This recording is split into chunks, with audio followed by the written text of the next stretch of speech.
પણ એક કવિ શરૂઆતમાં કહી દઉં, એમાં કેવી તાકાત છે. એ રસિક બિહારી નું લખેલું છે કે ઝંડાઓ નિશાન કે નિશાન તે ન જાને કહું જાને હે ન કહું દ્વાર દુદુ ભી બજાનતે.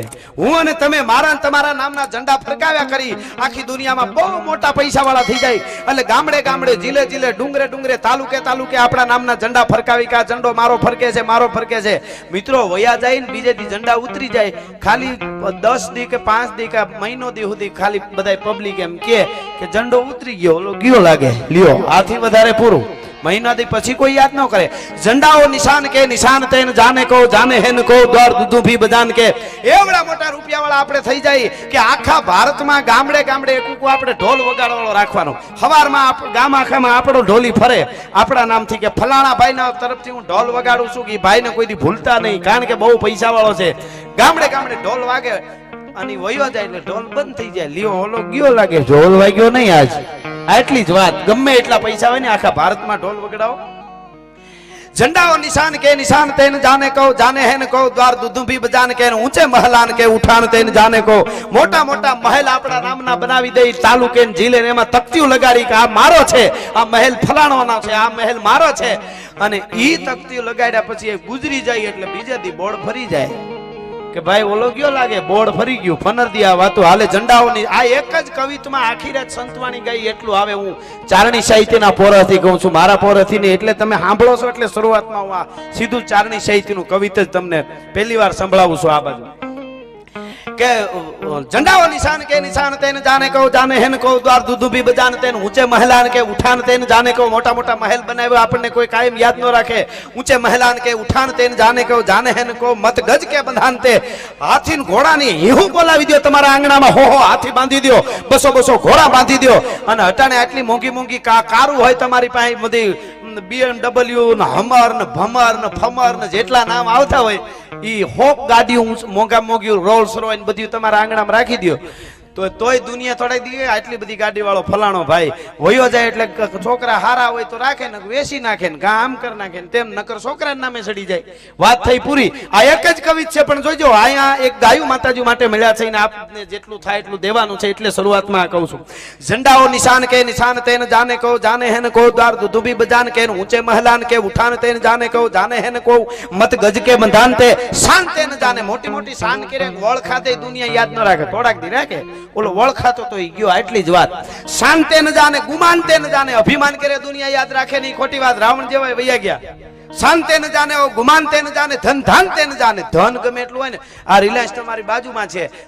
ધીરુભાઈ અંબાણી આવડી મોટી મહેનત કરી આપણું ગુજરાતનું ગૌરવ કહેવાય ભારતનું ગૌરવ કહેવાય ને આવડું બધું ઊભું કર્યું સારી વાત કહેવાય. પણ હટાણે કોનું કહેવાય? મુકેશભાઈનું નલીરભાઈનું.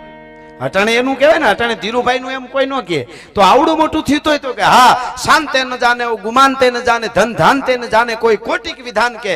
કવિએ એમ કીધું છે 1 કરોડ પ્રકારના વિધાન કરો તોય દુનિયા તમને બીજે દી ભૂલી જાય. 15મે દી અરે મહિના દીમાં તો ભૂલી જ જાય. 1 કરોડ પ્રકારના વિધાન બાપુ કરો તોય મહિના દીમાં દુનિયા ભૂલી જાય. તો કવિએ કોઈ માણસે ડાયા માણસે ઉપાધિ કરી એમ ચિંતા વ્યક્ત કરી કે દુનિયામાં કોઈ એવી એકય વસ્તુ નહીં દુનિયા ભૂલે નહીં. जाने है को कोटिक विधान ते 1 करोड़ प्रकारना विधान करो तो दुनिया भूली जाए.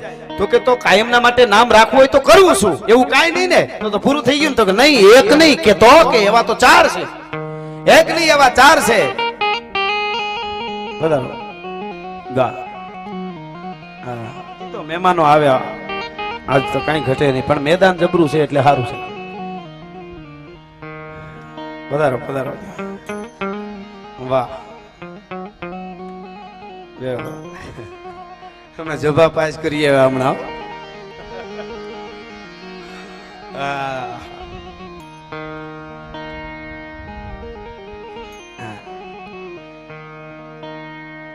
શાંતે ન જાને ગુમાનતે ન જાને ધન ધાનતે ન જાને કોઈ કોટિક વિધાનતે.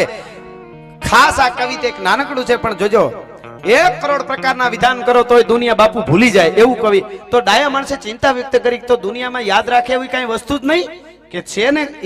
એકુય નહીં તો એક નહીં 4 છે કે 4 કઈ વસ્તુ તો કે રસિક બિહારી 4 બાદ તે જહાન જાને. વિદ્યા એક તો કવિ હોય ને દુનિયા કોઈ દી ભૂલે નહીં. મેઘાણી હોય કાગો હોય તુલસીદાસ હોય જેટલા કવિઓ થયા છે એને દુનિયા કોઈ દી ભૂલે નહીં ભલા માણે. હા કવિ વિદ્યા હરિ ધ્યાન જેને ભક્તિ કરી છે ને દુનિયા મહાત્મા ઈશ્વરદાસજી ને ભૂલે નહીં. નરસિંહ મહેતા ને દુનિયા ભૂલે નહીં. ભલા માણસ દાડા બેકરણ ને દુનિયા કોઈ દી ભૂલે નહીં, ભોજા ભગત ને દુનિયા ભૂલે નહીં, જલારામ બાપા બજરંગદાસ ને દુનિયા ભૂલે નહીં. રસિક બિહારી ચાર બાત તે જહાન જાને, વિદ્યા હરિ ધ્યાન ભજન કર્યું ભૂલે નહીં. કવિ હોય વિદ્યા હોય એને ભૂલે, વિદ્યા હરિ ધ્યાન તે કૃપાન તે. હું તમે અહીં જેટલા અહીં બેઠા છો આટલી બધી મોટી સંખ્યામાં તમે છો, હું છું. આપણે બધા અટાણે સહી જામ અજોજી નથી, આપણે બધા અત્યારે સહી મોખડો ગોહિલ નથી, આપણે સહી અમીરજી ગોહિલ નથી, સોલંકી વસરાજ નથી, વલ્લભભાઈ પટેલ નથી, આ બધાય નથી. આપણે સહી દેવાજ બોદર નથી, આપણે સહી આ બધાય નથી ને આપણે સહી. આપણે એમ કે ઈ તો નથી ને આપણે સહી, પણ આ બધાય બેઠા છે એ એકુય નહીં હોય આજથી 100 વર્ષ પછી. આજથી 100 વર્ષ પછી જેટલા અત્યારે અહીંયા છે એ એકુય નહીં હોય. તોય જામ અજાજી હશે, મોખડો ગોહિલ હશે, અમીરજી ગોહિલ હશે, સોલંકી વસરાજ હશે, આ જામ અબડો હશે, દેવાજ બોદર હશે, વલ્લભભાઈ પટેલ હશે. કહેવાનો મારો અર્થ એ છે કે રસિક બિહારી ચાર બાત તે જહાન જાને, વિદ્યા હરિ ધ્યાન તે કૃપાન તે. એટલે તરવાર જેણે યુદ્ધમાં દેશ માટે કંઈ કર્યું છે, વિદ્યા હરિ ધ્યાન તે કૃપાન તે સુદાન તે. હવારનો પોર છે ઈ સૂરજ ઉગે ને એટલે એને કર્ણનો પોર કેવો પડે, પછી બીજા કેટલાય દાતારો થઈ ગયા, કેટલાય દઈ દીધું. કારણ કે ઋષિઓને જ્યારે યજ્ઞ કરવો હતો અને ઈ ઋષિઓ જ્યારે દુર્યોધનની પાસે ગયા અને ધોધમાર વરસાદ વરસતો તો વરસાદની જડી પડતી હતી, ગળહળી સજદળ ગાભ વળકળ મંદ પ્રબલા મલકતી દીપતી ખડખડ ઘસી નવઢા શામ ઘૂંઘટ શોભતી, અબળા કેલી કરત કેલી વ્યોમ વેલી લળવળ ઈંગા સાટ ગમ ગમ ધરા ધમધમ વરળ ચમચમ વીજળી, ઈ વીજળી નાચારામ માંડી દીધેલો. આ ફામડલ ઘાટું ઘમઘોર થઈ ગયું હતું અને વરસાદની જડી બોલતી હતી, ધરતીના પટમાંથી આડાવડા પાણી દોડતા હતા. એ વખતે ઋષિઓ દુર્યોધનની પાસે આવ્યા કે દુર્યોધન અમારે યજ્ઞ કરવો છે અને એના માટે સરપણ જોઈ છે, લાકડા જોઈ છે, બળતણ જોઈ છે. એટલે દુર્યોધને કીધું કે આવા વરસાદના તમે અમારા હોય તો લઈ જાઓ, પણ આ પલળી ગયેલા છે અને ક્યાં આપો, તમે થોડી વરાપ થવા દો તો તમે કયો એટલા આપી દઈશ. હું દુર્યોધન છું, હું દાતાર છું. અને ત્યાંથી 5 પાંડવો પાસે ગયા. પાંડવોને જઈને કીધું કે સરપણ જોઈ છે, લાકડા જોઈ છે, યજ્ઞ કરવો છે, બળતણ જોઈ છે. તો કે 5 પાંડવો કે આવા વરસાદના અમારે રાંધવા માટે માંડ ભેળું થાય છે, હવે તમને ક્યાં બળતણ આપા. પણ કર્ણની પાસે જ્યારે ગયા અને કર્ણને જઈને કીધું, હા આ 9694 નંબરની એક સ્વિફ્ટ ગાડી છે અને હાવ વચમાં મૂકી દીધી એટલે આવવા જવાનું બધું બ્લોક થઈ ગયું છે. એટલે 9694 ને 9694 નંબરની સ્વિફ્ટ છે, જેમને હોય લઈ લેજો. મરદ મરે તોય માર્ગ મૂકીને મરે, એટલું તો યાદ રાખવું છે કાંઈ એમના માટે. હો હા, મરદ મરે તોય માર્ગ મૂકીને મરે. એટલે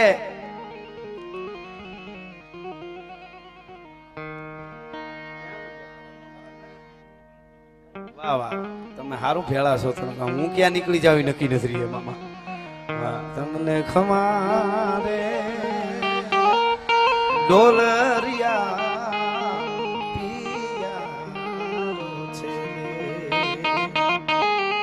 તેલની ઘાણી હાલતી હોય વચમાં હાંગડી દેબી હોય એવું થાય. અમારે વસીમ તારું ક્યારેક બાપુ. એટલે કર્ણની પાસે પાંડવ દુર્યોધન પાસે ગયા. દુર્યોધન કે વરસાદમાં લાકડા બળતણ મળે નહીં. પાંડવોની પાસે ગયા. 5 પાંડવોએ કીધું આવા વરસાદમાં તમને બળતણ ક્યાંથી આપી, અમે ના નથી પાડતા પણ વરાપ થવા દો. પણ કર્ણની પાસે જતી ગયા અને કીધું કે યજ્ઞ કરવો છે ઋષિઓ બધા અમે અને થોડા બળતણ જોઈ છે. તેથી કરણે કીધું તું આપણી અશ્વશાળા ખોલી નાખો, ઘોડાને બહાર કાઢી અને ઈ ફરજા છે એના આડી આડહર કાઢીને આપી દો, યજ્ઞ પૂરા થઈ જાય. ભલા માણસ, એમાં બીજું વિચારવાનું ન હોય. ભલા માણસ. અને કર્ણે યજ્ઞ પૂરો કર્યો હતો અને તેથી દુર્યોધનને ખબર પડી, 5 પાંડવોને ખબર પડી કે અશ્વશાળા તો આપણી પાસે હતી પણ ઓહાણ ન આવ્યું, એનું શું કરવું. તાણે જેને ઓહાણ આવી જાય દેવાનું, જેને કોકને મદદ કરવાનું, જેને કોકને ક્યાંક એક્સિડન્ટ થયો હોય, કોઈક પડી ગયો હોય, ત્યાં શૂટિંગનું ઓહાણ વધારે આવે. પણ ખિસ્સામાંથી મોબાઈલ પડી જાય, દોડતો દોડતો તમને લાગ્યું નથી કરીને ગાડી ઊભી કરી દે ને એને કાઢવા માંડે, એવું ઓહાણ બહુ ઓછું આવે છે ભલા માણસ. હા, ઈ ઓહાણ આવવું જોઈએ. એટલે ટાણે ઓહાણ આવવું. એક બાપા ગામડામાં છે ને રાતે 12 સાડા 12 જાગ્યા, મીણબત્તી હળગતી હતી ઘરમાં, જાગ્યા ને પછી મોઢામાં બીડી મૂકીને આખા ઘરમાં ઘૂમરા માર્યા. હજી પ્રોગ્રામ ચાલુ જ નથી, ખાલી વાત કરું છું.